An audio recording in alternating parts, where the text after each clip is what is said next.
Let's talk about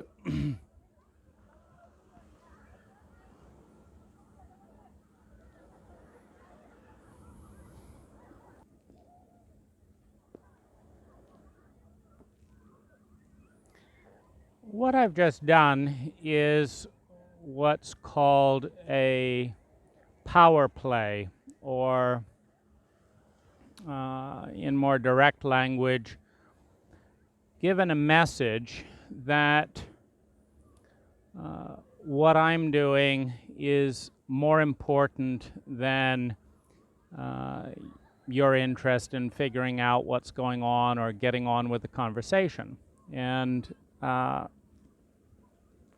in doing so, there's a ranking in the interaction. There's a suggestion that, at least in this area, my needs to relax and light a cigar is more important than your need to get on with it. It would be another thing if you were here and enjoyed smoking cigars, but it's not generally that much of an enhancement for a YouTube video to watch someone smoke a cigar. And so this gets to the heart of the topic, which is the use of scale and the use of mass and influence in relationships, both positive and negative. And so we're going to look at this from a number of different angles, and in doing so, have more insight and empower each of us, because I'll be learning and kind of developing ideas right along with you, discounting some of the things that I'm saying, adding to them, what about this, asking questions. And in doing so, we'll both have more insight on a terrain of interaction, or a dimension of interaction, that is present in all human interactions. And so the first thing to look at is what are the constructive and what are the destructive uses of discrepancy in mass or discrepancy in size. And we'll first look at this physically. And I'm on a large rock. And the benefits of a large rock is that I've got stability, meaning it's not moving. And so we all need certainty, and we all need movement in a variety of different areas. And so it's a good thing that I'm counting on this rock to be here. And my biggest reason for doing so is it's really big. I'm not balancing on a pebble. Now, the question is this rock a good thing or a bad thing? Well, it's a great thing for sitting on. Not quite as good a thing as bringing a cushion or a towel, but it's still a great thing to, for a stable reference point. One massive rock is holding the tripod and my body and the ocean at bay, and numerous other things. And so the question is, how could we move this giant rock? And in order to do so, with the amount of maybe 400 pounds of pressure that you and I can bring to bear physically, or 150 pounds of pressure in terms of weight, we need the phenomena of leverage. And the phenomena of leverage is such that the more we extend a bar, like a steel bar, or a rigid, very strong bar, out away from the object, the less weight it takes to lever something else to change. And whenever we expend energy to change, the change results in more human well-being or less human well-being. And when the change occurs, there's usually a cost. If someone else moves the rock, that's fine, but there's usually a cost. And the cost is the time it takes and the energy it takes to move the rocks. It might require some money if I hire other people to do it. It might require some political capital, meaning if I ask my friends to do this for me, there's only so much they're going to do. And so if I tell them to be a good friend and ignore this rock, or move this rock for me, and they spend 2 or 3 days, moving this rock for me, they're not going to be as interested in, doing something else for me after that, because all relationships that are sustainable are reciprocal in some way. And so there's always a cost, financially, politically, emotionally, mentally, physically, time in changing something. So an intelligent direction is to change something that takes less energy to change than the amount of well-being it generates. So if I lose political capital, lose money, and lose time, and lose energy, that's a cost. But if I lose 5% of my energy to increase my well-being by 30%, there's a net profit. And so this is the intelligent use of influence. The intelligent use of influence is to use an elegant amount of energy, less energy, to create more well-being. And so this gives a sense of how influence can be used positively or destructively.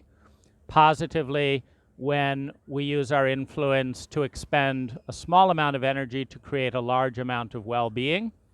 Negatively, when we use a large amount of energy to create less well-being or a lot of suffering, particularly unnecessary suffering. So I want to look at psychological mass in relationship dynamics and the interplay of beliefs, of thoughts, of body in this dynamic. So how, if you have two human beings together, you and me, if we're together here, how do we determine impact? Because another way of expressing the equation of psychological size or mass is the impact.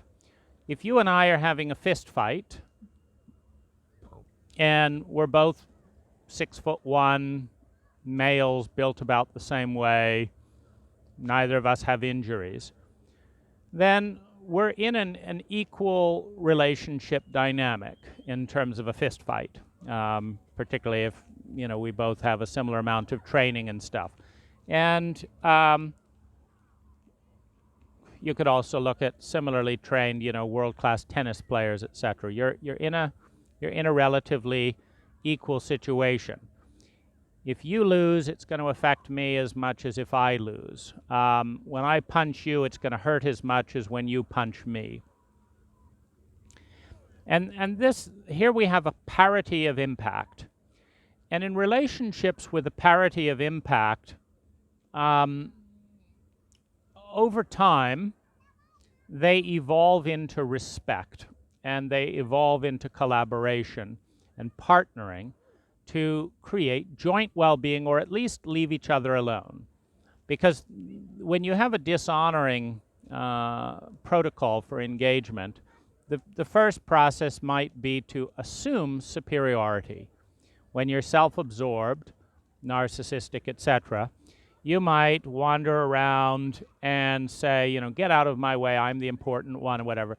But if someone your same size doesn't get out of your way and you bang into them, you may say, okay, I'm going to punch you, right? But when they punch you back and you experience the same amount of impact, you start to realize, if I'm going to take good care of myself, I have to take care of this other person, because when they punch back, it hurts me, and if I'm really that important, I've got to protect from being hurt. And so, the next response is avoidance. So you go from violation. Now, when you have narcissism or self-absorption or sociopathic brain states, which is the case in a traumatic culture, if you run into someone who collapses or gets out of your way when you bully them, this works, and so you continue that practice. And so there's an evolutionary process from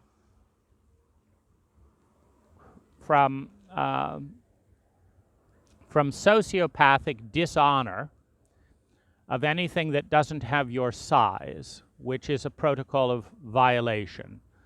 I'm going to step on this ant. I could step around, but I'm bigger. Why should I move for an ant? I'm going to rape this woman. Why shouldn't I? I'm bigger, because I feel like it. And I'm going to do this. And so there's a protocol of violation.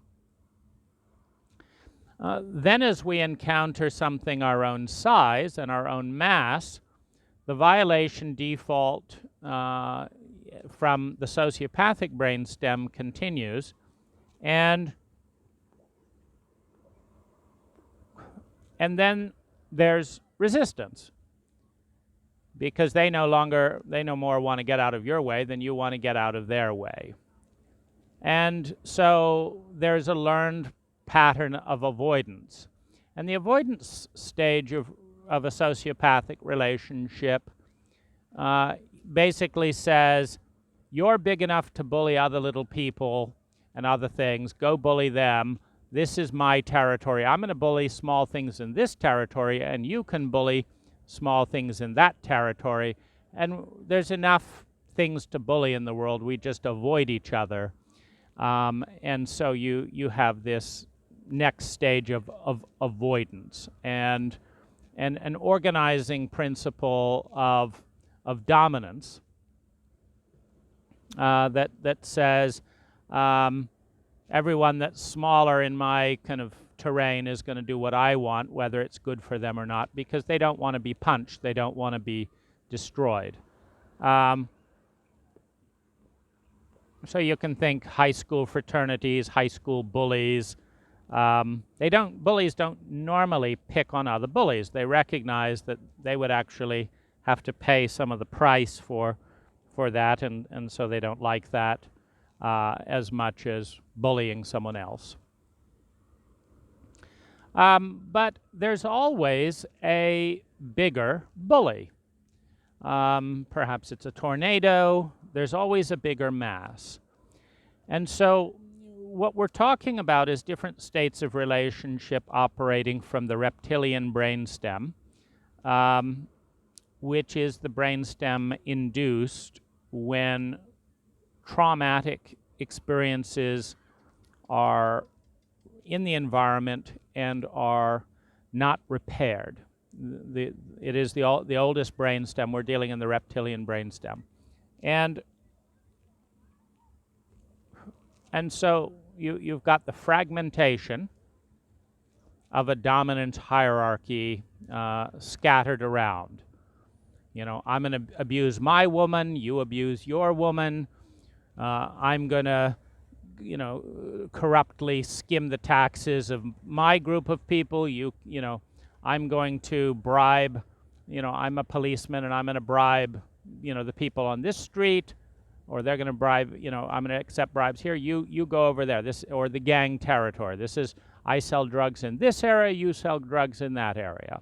And we don't clash as long as the established status quo of our territory is established. And in this state, this will go on indefinitely until a bigger bully comes along. Now, when a bigger bully comes along that threatens multiple dominance hierarchies simultaneously, then they come together in survival and security, seeking to conglomerate to create a sense of superior mass by being together, meaning, you've got your little gang over here, I've got your little gang, and now the Russian mafia is coming in.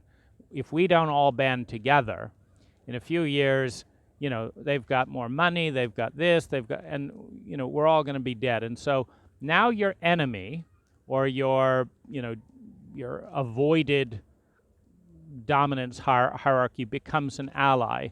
And so within the sociopathic brain stem as the dominant power structure, the only way to come together is around a bigger enemy. And as long as the cult or culture, the general environment, has unrepaired trauma in it as a default mode, meaning that by the time you've grown up in that cult or that environment, you will have experienced repeated trauma without repair, with the message of a dominance hierarchy. In this environment, you will have a strong tether to the reptilian brainstem, which is the fight, flight, freeze protocol that is designed to survive a dominance hierarchy, that's designed to survive an environment of this nature. And so in this framework, this will be the pattern of interactions. And it results in the protocol of an alpha. The alpha is the strongest member, either financially, intellectually, in legal rank, or in physical strength. They are the figurehead that exists in an abuse contract that basically says, I'm going to use you with my superior strength and resources. However, if you cooperate with being used and give me disproportionate favor, I will protect you. So if you agree to have sex with me whenever I want, and you agree to give a large portion of your wages and income and fruits, and if you agree that I get the best place to live and this and that and the other, now it's still a sociopathic contract, but in that sociopathic contract, there is a self-centered narcissistic protection, because the individual egos at the top of a dominance hierarchy that is unfairly favored towards them need to protect the entire organization because it is feeding their dominance. You can't have another foreign power come and invest and claim the taxes of your citizens. So the foreign power has to be kept at bay so that you can get the taxes from those people. You can't have, some other person coming in and stealing your harem. And so you've got to keep people at bay and protect the harem, because it's really protecting those at the top of a dominance hierarchy. And so this is the kind of survival default contract where where people who cannot survive a head-on conflict with a mass or a power structure bigger than themselves will swear fealty, will swear loyalty. And this was, of course, you know, if you think of the, you know, we can look at this in mythological terms, where this happened more graphically, where, you know, King Arthur would go out and patrol the land with his knights. And he would encounter a rogue faction. And he would say, kneel down and bow to me. I'm the top of the hierarchy. And they would say, who are you to, you know, tell me what to do, blah, blah, blah. And so they would have a physical battle. And what's the battle to determine? The battle is to determine who has the dominant mass, the largest weight in the domain in question. Now, in Stone Age times, that was physical brawn. In capitalist times, that is capitalist wealth. Because in capitalist time, if you can pay a hitman, if you can pay a hacker, if you can pay a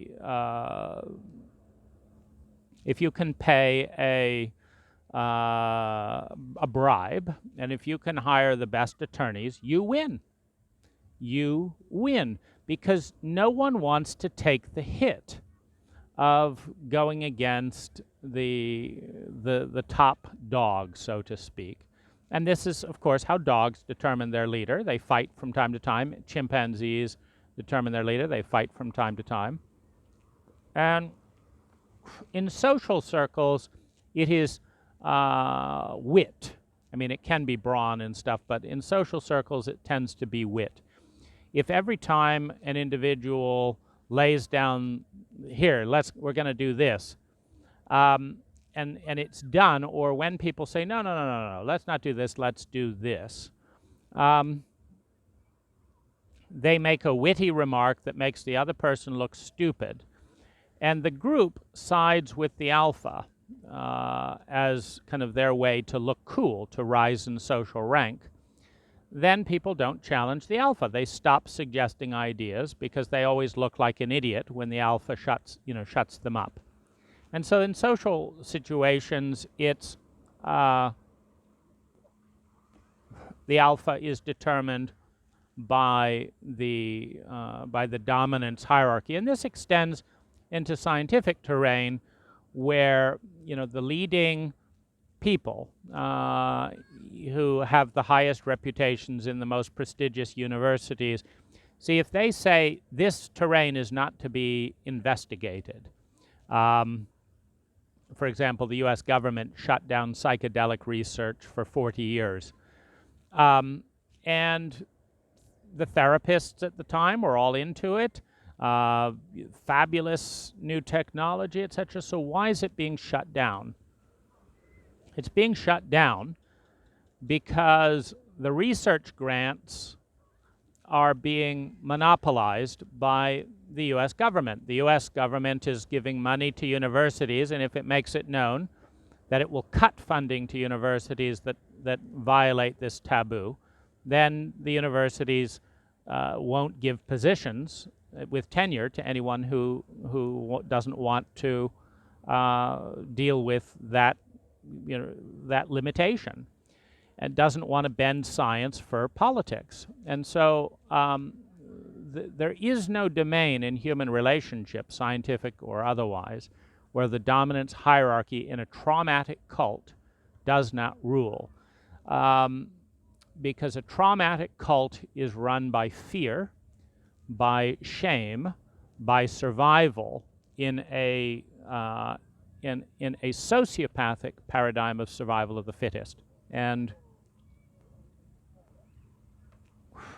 we learn this from abusive parents in a sociopathic culture growing up. We learn that we don't have an equal right. we learn that our needs are not as important as our parents' needs. And we learn that if we put our needs ahead of our parents' needs, we are hit, humiliated, punished, abandoned, threatened, that basically our whole human needs, survival, security, love, and belonging, is threatened. And so we learn about the dominance hierarchy in a sociopathic culture very, very young. And from that point on, the survival strategy of the young becomes, let's find the strongest person in any group, and let's kick ass, suck up, and collude to enable the dominance hierarchy. And all of this is at the level of the reptilian brain with limbic impact and mental strategy. But the core emotional drive is reptilian. As we move towards empathic, intelligence-based culture, we're dealing with the empathic brain.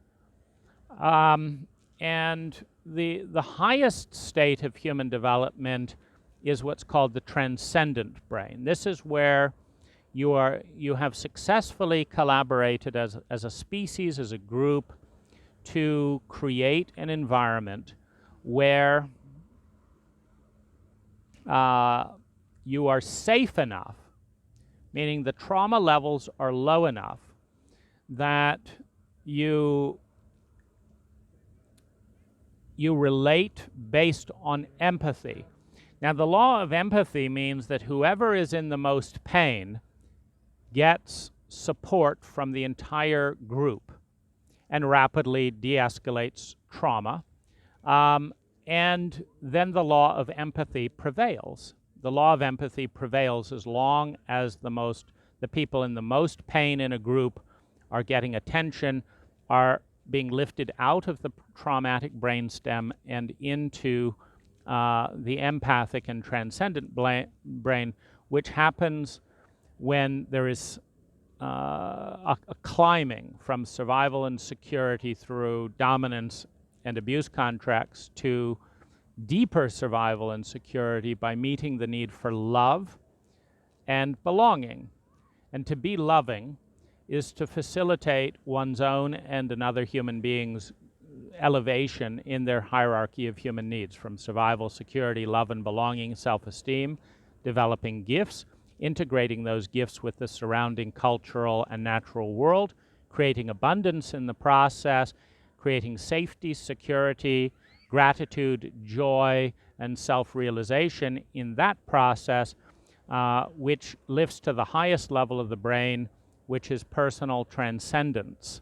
Personal transcendence is the human need to be a part of something bigger than oneself, out of service, out of a sense of beauty, truth, goodness, out of an ideal. I want to be part of something bigger, more beautiful, more good, more true than myself alone. I want to sublimate my personal fears, my personal traumas, my personal shames and secrets, my personal agendas, to a pattern of energy that is bigger, more complex, more synergistic than my own. And so we have the transition into a transcendent state based on empathy. And this is something that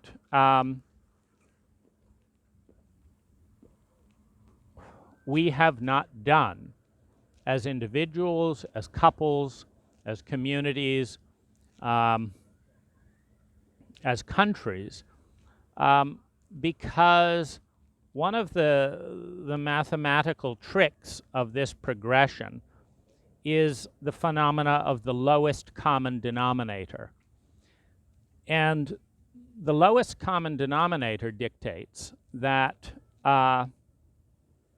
one person in a sociopathic state who is unaddressed and unhealed by the collective will reduce the entire collective down to the reptilian brainstem of fight, flight, and freeze. And it works like this. You've got 100 people in the room. They're all feeling great. They're all developing some degree of trust, and one person pulls out a gun. And in terms of there's certain things that elevate to the highest common denominator. If you have 100 people running a race, and you measure the fastest speed in the group, the fastest person sets that. So you have some scenarios in environments in life where the highest common denominator, the fastest, the smartest person sets the pattern. But in the terrain of the level of brainstem that's initiated, the lowest person sets the stage. So one person with a gun who shoots one other person, the entire group is now in survival, in security, out of fear within a dominance hierarchy, and relies on fight, flight, and freeze to survive in a matter of a few seconds. And it can take months, years, or they may never, before death, recover that transcendent state. And you can think of some of the more beautiful indigenous cultures in the Caribbean, for example, encountering the Spanish, who were interested in gold. And in that interaction, the Spanish arrived, were greeted with empathy, with a highly evolved empathic matriarchal culture in which the woman had a lot of the property, chose the husband, and in which there was no need for policing, there was no addiction, there was very little violence, very little dishonor to the feminine. And the Spaniards arrived with guns and machete and a sociopathic ethic. And within a very short period of time, they had raped and murdered an entire population of superior intelligence, meaning the more empathic and transcendent the culture, the brain's region that the culture operates, the higher the mathematical probability field. Because empathic cultures are capable of engaging with synergy. And they require very little energy for defense. The more sociopathic the environment, the more defense is necessary in order to meet survival and security, love and belonging. And so within a very short period, the entire cult was terrorized. And in doing so, reduced down to survival and security. And this was done by cutting off the soles of the feet of anyone who did not agree to become a slave and mine gold for the aggressor, for the abuser, for the Spanish priests.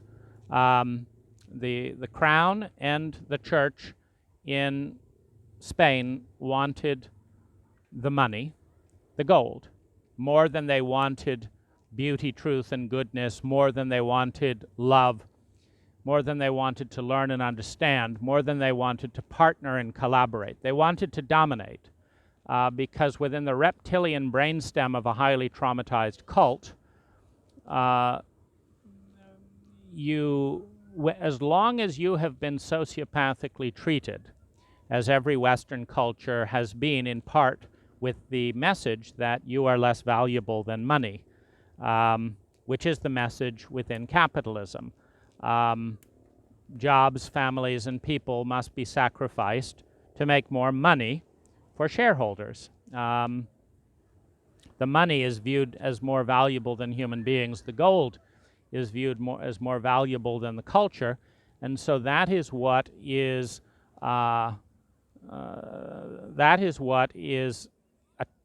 exploited human beings are sold out. The transcendent brain is sold out to gather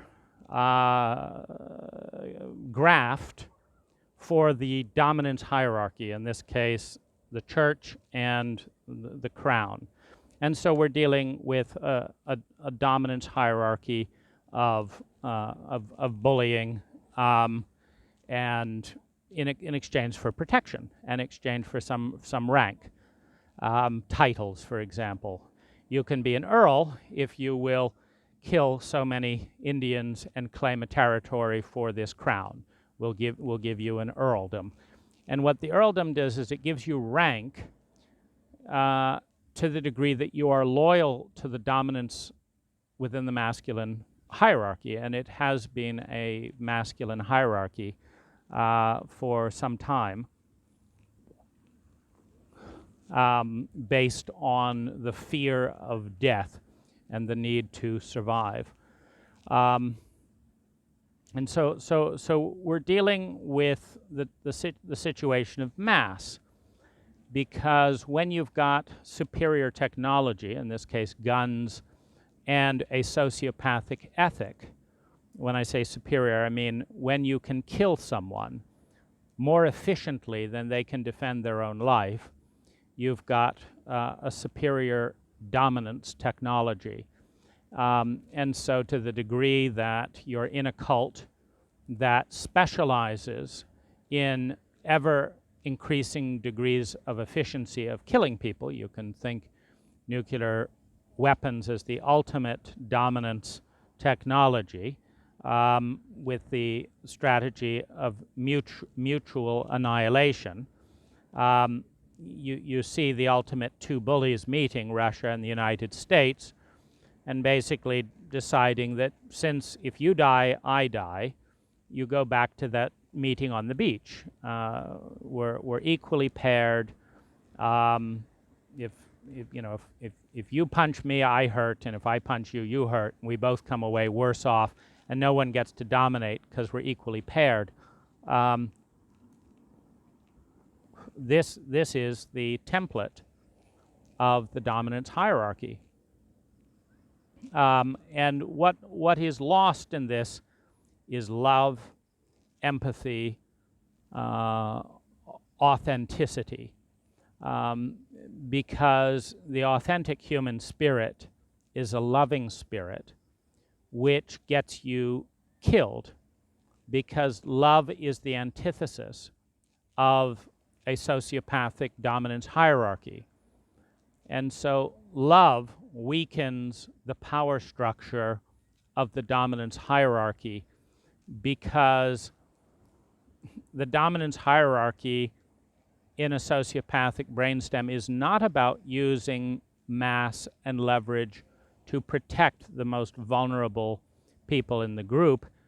It is about using it to accrue power and concentrate power for those at the top of the dominance hierarchy. And the dominance hierarchy in Western culture for some time has been sociopathically applied knowledge and science. Think the nuclear bomb. It has been unwavering loyalty to the top power, whatever that is, and it has been sociopathic shows of strength. It has been white, it has been male, and it has been wealth-based. In other words, if you are well-educated in the knowledge that will allow you to dominate others or give those in power tools. For example, Einstein didn't dominate others, but he gave the United States government tools to increase its dominance with the nuclear weapons dropped on an innocent population in Japan, just to show strength.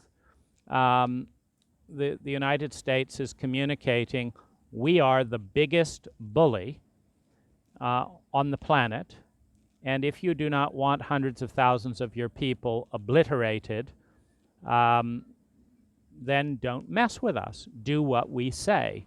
And And so you have knowledge, loyalty to the dominance hierarchy, money, which is usually given in to the extent that you help people climb in rank within the cult dominance hierarchy.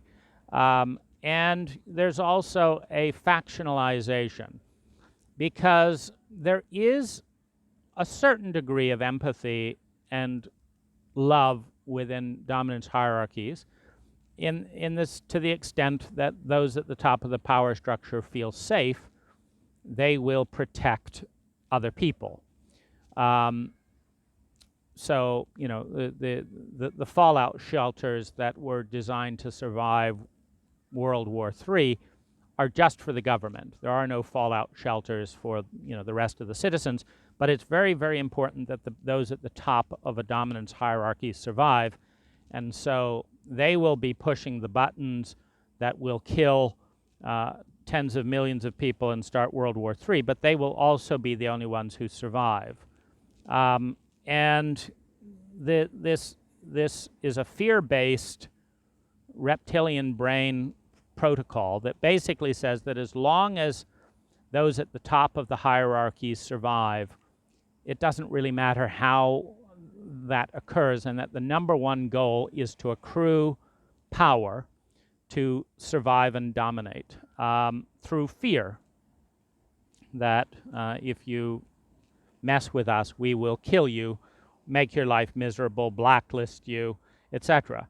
And this fear in a traumatic culture overrides any principles. The McCarthy era of America. Have you or do you know anyone who has ever been a member of the Communist Party? Is violating, of course, the many aspects of the Constitution of the United States.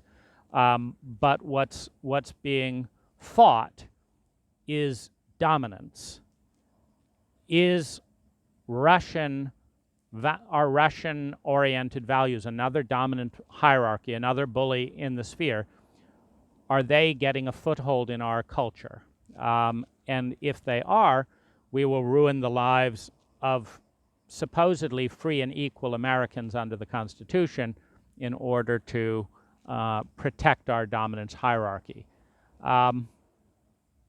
So this is all in one field of this interaction or the assessing of mass, because the law of physics says that when a bowling ball rolling at 10 miles an hour encounters a pinball rolling in the opposite direction at 10 miles an hour, that the bowling ball knocks the pinball out of the way, losing very little momentum and mass. And the thing to understand about the law of mass, which is a key part of a dominance hierarchy in both business, where the focus is to be the biggest person around. Microsoft was a dominance hierarchy for decades, crushing superior technology because it had a $30 billion cash war chest, the lawyers, et cetera, to do so. The thing about understanding the law of mass is it is a completely different law to the law of intelligence. The law of intelligence says that the design or the pattern of interaction that produces the most well-being per unit of energy triumphs over patterns of actions that take more energy and produce less human well-being. So the law of empathy and in the empathic and transcendent areas of the brain are not egotistical and dominance-based. They are based on empathy. And empathy says that if there is a new design that saves more lives and produces more pleasure and well-being and more growth for its members than the existing one, then it doesn't matter who created the existing design, and it doesn't matter who creates the new design. The new design triumphs because the new design creates more well-being for more people. And there is a partnering. There is a transcendent partnering, transcending the egos of social rank, because social rank stops being as relevant as empathy and loving the individuals as part of the group. And loving exists, and loving is the pattern of facilitating the survival, the security, the love and belonging, the self-esteem, the full expression and self-development, leading to the abundance and leading finally to the transcendence of the individual, who automatically, following this cycle of human needs, dedicates themselves to the well-being of the group. And that's the prize. The prize of a cult or culture that is capable of raising each one of its citizens through survival, security, love and belonging, self-esteem, and transcendence or development of personal gifts, and into the abundance that coalesces around that development of gifts. The prize is the automatic, instinctual, and inevitable transcendent loyalty of a highly talented, secure, healthy human being to the well-being of all involved. And when you have an entire group of people or an entire species who by age 35 are dedicated with all of their unique talents and abilities and health and secure mental, emotional, physical, financial well-being, etc., are dedicated to the well-being of the species, because clique and group dynamics do not apply when you have transcendent thinking. Meaning, when you are part of a dominance hierarchy in the reptilian brainstem, you will kill 10 Native Americans to protect one white person, because you dissociate from the other, and you associate and identify only with your clique, with your group, with your identity. And the identity is around shared ways of doing things. That's the primary identity. You speak my language, I speak my language, we're one group. You're white, I'm white, we're one group. You're male, I'm male, we're one group. You're rich, I'm rich, let's help the rich get richer, we're one group. Identity dynamics exist automatically when the reptilian brainstem is the primary engine of determining identity. And the fear is always of the other. The fear is of the other because when you're in a sociopathic, traumatic reptilian brainstem paradigm, you must kill the largest factions of power that are not your group, because otherwise they will destroy you. Or you must appease them so that they don't destroy you. And so you have, one or the other. And this is the primary path of surviving in a sociopathic cult. And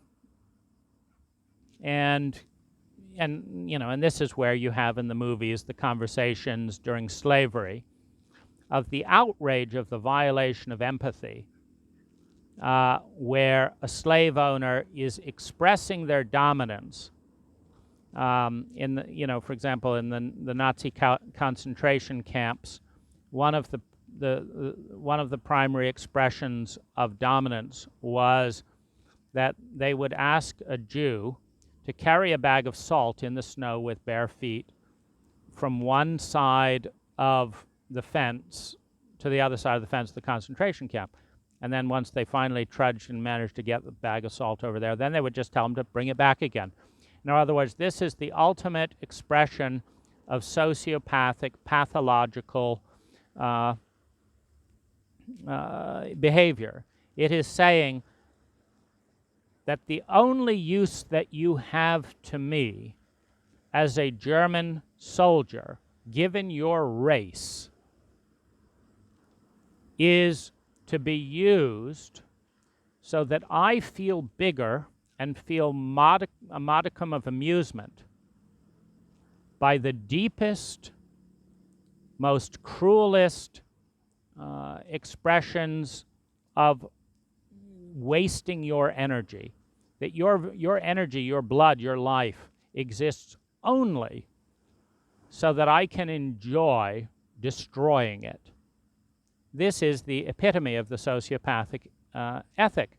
And when you are in a dominance hierarchy with high levels of unresolved trauma in a sociopathic state, which is induced by high levels of unresolved trauma, it is inevitable that this discrepancy grows because there is fear of the other. And that fear of the other grows the more we mistreat the other. In other words, if you watch the deterioration of the Roman Empire and some of its emperors, you see that the more the emperor abuses their power, which abuses of power within an empathic terrain are, I'm going to take your trust, the power that you, the group, gives me, because the group always has the power, but the group gives the power to a leader. I'm going to take that, and I'm going to use it for my luxury and benefit while you starve, because you're not at the top of the power structure. Now, the more one treats another human being sociopathically, the more one is instinctively afraid of that other human being rebelling and rising up, because this is how cultures grow. A culture that is in a sociopathic state with a power structure that abuses power cannot grow without overthrowing the abusive power structure and creating a more democratic leadership, a leadership body that will do what's best for the least of the people rather than harm the least of the people, the poorest, the most sick, the most vulnerable, the women, the children, harming them to do what's good for the power structure.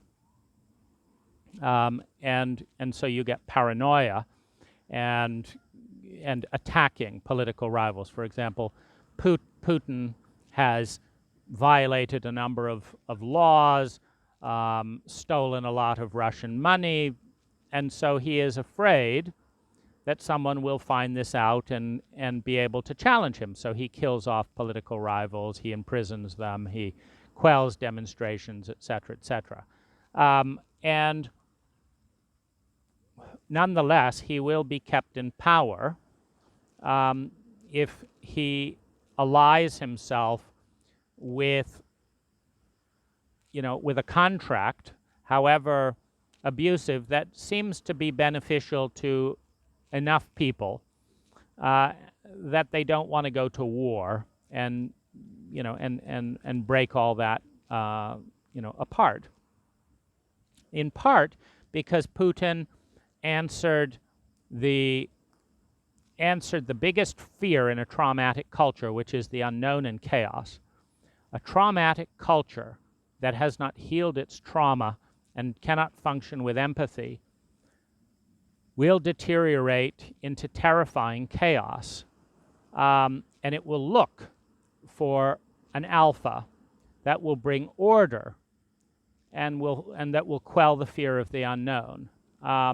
And so there is a certain symbiosis on that level between the dictator and a highly traumatized group that is afraid of chaos and disorder and the unknown, which is always the case, because when we're highly traumatized and feel unable to repair that trauma, we are afraid of the unknown future in which we project re-traumatization.